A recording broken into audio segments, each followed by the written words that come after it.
미국 대선에 또 하나의 변수가 생겼습니다. 불과 70여일 앞두고 이뤄진 단일화가 막판 유권자 표심에 어떤 파장을 미칠지 알아보겠습니다. 오늘 조한범 통일연구원 석좌 연구위원 나와 계십니다. 어서 오시죠. 예, 안녕하세요. 네.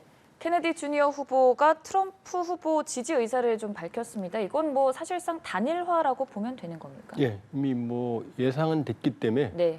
충격적인 상황은 아니다. 일단 이제 배경을 보면 이제 미국 대선을 보통 4-4-2라고 그럽니다. 그러니까 민주당이 4, 공화당이 4, 나머지 2가 이제 중도거든요. 네. 근데 이 로버트 케네디 주니어가 한때 10%까지 지지율을 그렇죠. 얻었던 이유는 이번 선거가 바이든, 트럼프의 경우에 둘 다 그렇게 매력적인 후보가 아니었어요.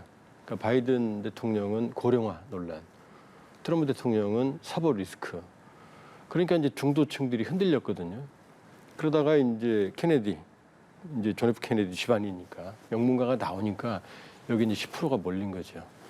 그런데 지금 카멀라 해리스 후보가 나오면서 지금 5%로 쭈그러들었고 또 이제 네. 결정적으로 미국은 이제 거짓말을 하면은 정치의 타격이 크거든요.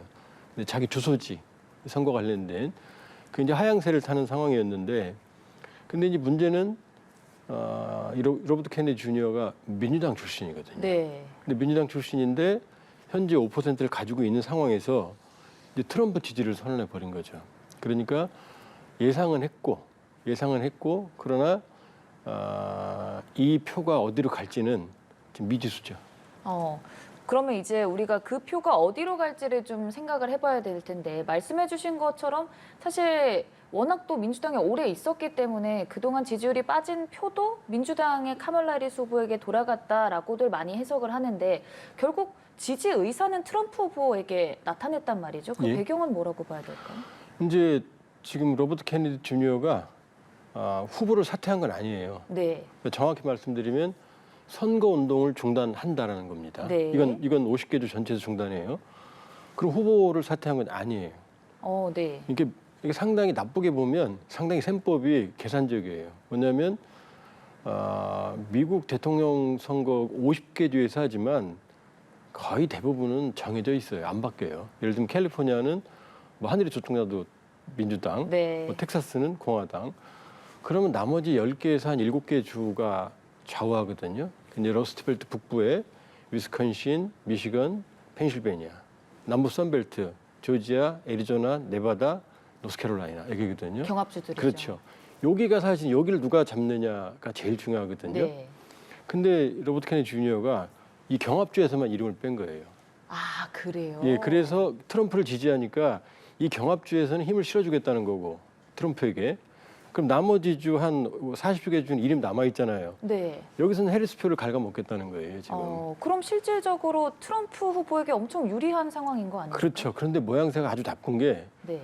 지금 그만두면서 이게 이제 정점에서 타결을 했으면은 어떤 결정적인 한 방이 있는데 지금 주소지 논란, 그다음에 해리스 네. 돌풍에 밀리면서 정치적인 계산을 한 거예요. 그러니까 지금 공식적으로 확인은 안 하고 있지만 나오는 얘기가 해리스 쪽에게 장관직을 주면 지지해 주겠다. 그다음에 트럼프 쪽에 장관직을 좀 그만두겠다. 이게 이제 거래가 되는 거거든요. 그러니까 당장 케네디 집안에서는 가치를 훼손했다. 그다음에 미국에서 가장 나쁜 프레임이 배신자거든요. 네. 근데 지금 로버트 케네디 주니어가 배신자 프레임으로 가고 있거든요. 그리고 또 하나는 케네디가 가지고 있던 5%가 다 가는 게 아닌 게 미리 분석을 해보면 네. 북부 러스트벨트 쪽에는 트럼프 쪽으로 좀 많이 가고 선벨트 쪽은 거의 나눠 갔거든요. 근데 제가 보기에는 이 지금 그만두는 모양새가 아주 안 좋거든요. 그러니까 오히려 민주당이 결집될 수도 있고, 또 다른 시나리오는 어쨌든 해리스가 지금 3% 4% 뒤지는 걸 3% 4% 앞서는 걸로 굉장히 지금 역전을 한 거죠. 이 상황에서 아직 아슬아슬한 쪽이 많거든요. 여기서 이제 케네디를 지지하는 표들이 영향을 미칠 가능성 2개가 다 남아 있는데, 그러나 확실한 건 케네디가 갖고 있던 10%는 견고한 층들은 아니었어요. 네. 민주당과 공화당 염증을 느끼니까 그냥 무소속 그 중도지대로 간 거니까 제가 보기에는 사실상 단일화 효과가 생각보다 크지 않을 가능성이 조금 더 높아 보입니다. 아, 그러면은 이 양자 구도 상황에서 경합주 표심에 뭔가 큰 영향을 주진 않을 거라고 보시는 건가요? 일단은 부분적인 영향은 있겠지만 지금 해리스의 돌풍을 잠재울 수준은 아닐 거다. 아, 돌풍이 어느 정도인가요, 현재? 지금 이렇게 되죠. 이 돌풍의 배경을 봐야 되는데요. 원래 바이든, 트럼프 하면 바이든은 노쇠한 이미지, 네. 트럼프는 약간 나쁜 남자 이미지만 유능한 이미지 이거였거든요. 그러니까 바이든은 점잖지만 힘이 없는.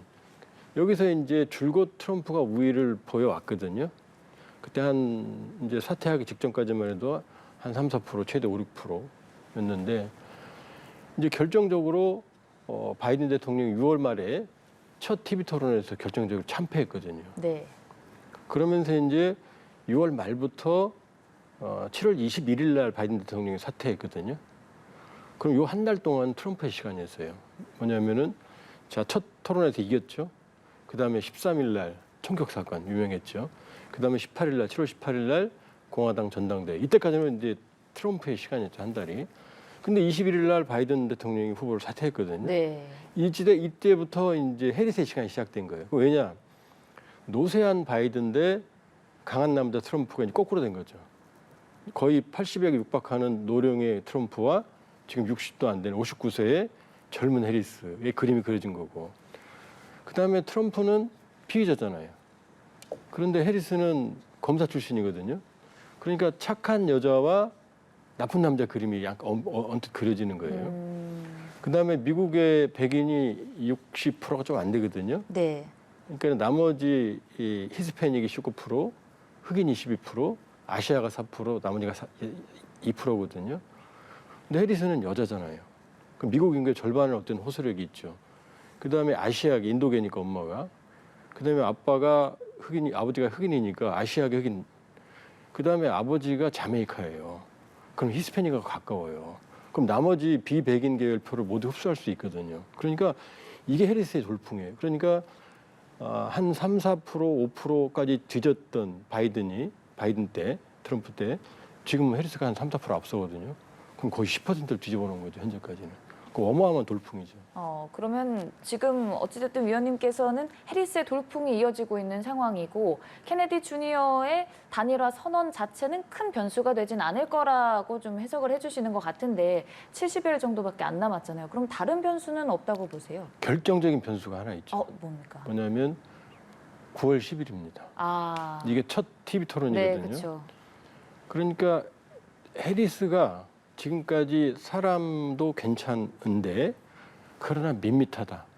결정적인 한 방이 없다. 그다음에 이번에 전당대회 연설에서도 괜찮았지만 결정적인 한 방이 없었어요. 오바마급에. 물론 이제 오바마가 워낙 잘했기도 했지만 그러니까 지금 제일 문제가 뭐냐면 해리스의 돌풍은 있지만 아직 능력은 모르거든요. 네. 그 뚜껑을 열어봐야 되거든요. 그게 첫 토론이거든요. 그러면 경제는 아무래도 트럼프가 강하거든요. 거기다 외교 안보도 아무래도 트럼프 쪽이 여러 가지 면에서는 그 노하우가 있거든요. 그러면 이제 해리스가 강점이 있는 거는 낙태 문제, 그다음 이민 문제, 총기 문제 이런 거거든요. 근데 경제학 안보는 트럼프가 더 강하거든요. 그다음에 이제 결정적으로 언변이 나와야 되거든요. 그게 아직은 뭐 해리스 아직은 붙어보진 않았잖아요. 네. 그러니까 혼자서는 했지만 결정적으로 TV 토론 우리 대선도 그렇잖아요. TV 토론 영향 많이 주잖아요. 그러니까 첫 TV 토론의 고비만 뭐 해리스 부통령이 압도를 못해도 무난하게만 치러도 돌풍은 계속 갈 것 같고. 근데 여기서 이제 뚜껑 열어보니까 별게 아니다 그러면은 이제 돌풍이 이제 사그라들 가능성이 있죠. 그러니까 9월 10일이 제일 중요해요. 네. 또 지난 대선 TV 토론 때 바이든 대통령에 대한 부정적인 여론이 확산한 계기가 됐던 만큼 더 좀 계속 주목이 되는 상황인데 그러면 해리스 부통령 이제 후보죠. 이 어찌 됐든 바이든 대통령의 정책 기조는 그대로 다 이어갈 것으로 보세요? 그대로 이어가죠. 오히려 이제 걱정이 해리스 부통령이 그동안 두각을 못 나타냈던 이유는 이제 바이든 대통령이 되면서 고령이니까 해리스의 주목이 갔거든요. 이제 이런 문제를 예상을 한 거죠. 그런데 두각을 못 해내면서 이쪽 극좌, 쪽 너무 진보적인 세력들과 지금 결탁이 돼서 가끔 정책 들어온 게 나와요. 급진적으로. 네. 그래서 안에서도 욕을 먹거든요. 그 정도로 본다 그러면은 오히려 좌클릭을 걱정해야 되는 상황이기 때문에 바이든 대통령의 정책은 거의 100% 가져온다. 가져오면서 지금 트럼프 쪽이 경제를 우선하는 보호무역주의, 미국 우선주의를 강조하니까 그것도 일부 섞었어요. 그러니까 지금 해리스 표의 새로운 완전히 강력한 정강보다는 기존의 민주당, 바이든 정부의 어떤 정책들을 대부분은 계승을 한다 이렇게 봐야죠. 네. 이 두 후보, 트럼프 후보와 해리스 후보 자체가 워낙 또 상반된 특징 등을 많이 가지다 보니 여러 가지 해석이 나오는 것 같은데 사실 우리 입장에서는 이 정책이 우리나라에 미칠 영향에 대해서도 많이 관심을 갖고 있잖아요. 특히나 또 해리스 부통령이 김정은 같은 독재자에게 아첨하지 않을 것 이렇게 좀 강한 발언을 하기도 했는데 북미 간의 관계는 어떻게 될 거라고 전망하세요? 그러니까 그 아첨한다 이게 무슨 얘기냐면 지금 바이든 정부는 바텀업이에요. 실무 협상을 왜냐하면 북핵 문제, 핵 문제가 아주 복잡하거든요. 뭐 이란도 그렇고 지금 몇 년째 답보 상태고 복잡한 핵 문제니까 실무진에서 문제들을 풀어나가면서도 장기 레이스로 가겠다 이런 입장인데 트럼프 대통령은 단둘이 만나서 몇 번 밥 먹고 끝내겠다 이런 탑다운 형식이거든요. 네. 그 얘기를 하는 거예요. 그러니까 트럼프 대통령은 해결하려니까 자기가 만나야 되니까 김정은과의 프렌드십 햄버거 얘기도 그렇죠. 했죠. 햄버거도 하고 네. 이제 이 얘기를 하는데 그걸 안 하겠다는 거예요. 그러니까 독재자보다는 탑다운 방식. 그렇게 단순하게 정상인 만나서 그런 식으로 해결 안 한다. 그러니까 실무진에서도 출발해서 해결하겠다 이런 얘기거든요. 그런데 우리가 주목해야 될 건 이번 민주당 정강에 북한의 완전한 비핵화라는 용어가 빠졌어요. 네. 그다음에 북한 인권에 대한 강조도 빠졌습니다. 그러니까 이거는 일단 보면 지금 대선 상황에서 북한이 사고 치면 민주당이 좀 곤란해지거든요. 그러니까 북한을 자극하지 않겠다 이런 측면일 수도 있는데 지금 워싱턴 정가에서는 민주당과 공화당 모두 북핵이라는 현실을 인정해야 된다. 미국에 대한 공격을 막기 위해서는 공격 능력을 확보하는 걸 막기 위해서는 협상해야 된다. 이게 핵군 총론이거든요. 핵을 동결하고 부분적으로 축소시키는 결과적으로는 북한 핵을 용인하는 거거든요. 이게 지금 커지고 있어요. 그러니까 이 가능성이 있어요. 대선이 끝나면 미국 대선이 끝나면 북핵 현실론이 민주당이든 공화당이든 그러니까 해리스가 되든 트럼프가 되든 북핵 현실론이 고개를 들 가능성이 있어요. 그러면 이제 핵 군축론 협상을 하는 거죠. 그건 부분적으로 북핵을 인정하고 북핵의 능력을 약화시켜서 미국에 대한 공격 능력과 확산을 막는 거거든요. 그럼 우리가 곤란해지죠. 왜냐하면 북한은 남한에 대한 대한민국에 대한 공격 능력을 확보하고 있거든요. 그러니까 지금 해리스냐 트럼프냐가 아니고 제가 보기에는 미 대선 끝나면 미국에서 부각될 수 있는 현실론에 대해서 우리가 고민하고 대응하고 우리 국익을 안보 전략을 관찰할 수 있는 대안을 마련할 때예요. 네, 여러모로 우리 입장에서는 예의주시하고 있는 상황인데 뭐 대북 관련된 기조도 그렇고요. 관세도 그렇고 여러 가지 정책적인 기조가 양 후보가 다르다 보니 어떤 후보가 되느냐에 따라 우리나라에 미칠 영향도 좀 다르지 않습니까? 근데 이제 물론 이제 예를 들면 동맹 강조, 동맹과의 협력 관계를 강조하는 민주당, 그 다음에 이제 동맹의 부담을 강조하는 그 트럼프 진영, 그 다음에 이제 보호무역주의가 강한 공화당 트럼프, 요거와는 좀 연한 민주당 이렇게 정책이 다 다르죠. 네. 다르죠. 그런데 지금 보면 트럼프 일기 때 캠페인이나 일기 때보다는 조금 그렇게 뭐라 그럴까 강하지가 않아요. 왜냐하면 동맹했는데 별로 재미 못 봤거든요. 아, 네. 그리고 뭐 미국 우선주의 했지만 결국 트럼프 떨어졌거든요. 그러니까 이렇게 너무 자극적인 정책을 펼쳤을 때 부작용이 많다는 걸 알고 있거든요. 그러니까 지금은 조금 순화된 정책들을 추구하고 있거든요. 그러니까 트럼프 1차 때보다는 만일에 트럼프가 되면 충격은 덜할 거다. 그러니까 많이 지금 가운데로 와 있다, 트럼프도. 그러니까 1차 때 트럼프 1기 때보다는 우리에 대한 충격이 좀 덜할 거고 예를 들면 이제 주한미군 주둔 분담비 같은 경우도 우린 충분히 내고 있어요. 더 내면 지금부터 훨씬 더 많이 내면 1분 더 낼 수 있죠. 그러나 트럼프 대통령이 원하는 수준까지 내주면은 그때는 주한미군 월급까지 우리가 주는 거거든요. 그럼 미군은 동맹이 아니라 우리 용병이 되는 거거든요. 캠프 험프리스 기지 평택에 만들 때 우리 거의 100억 달러까지 냈거든요. 그러니까 미국이 다 알고 있어요. 그러니까 트럼프가 돼도 생각보다 1차 때보다는 충격은 그렇게 크지 않을 거다.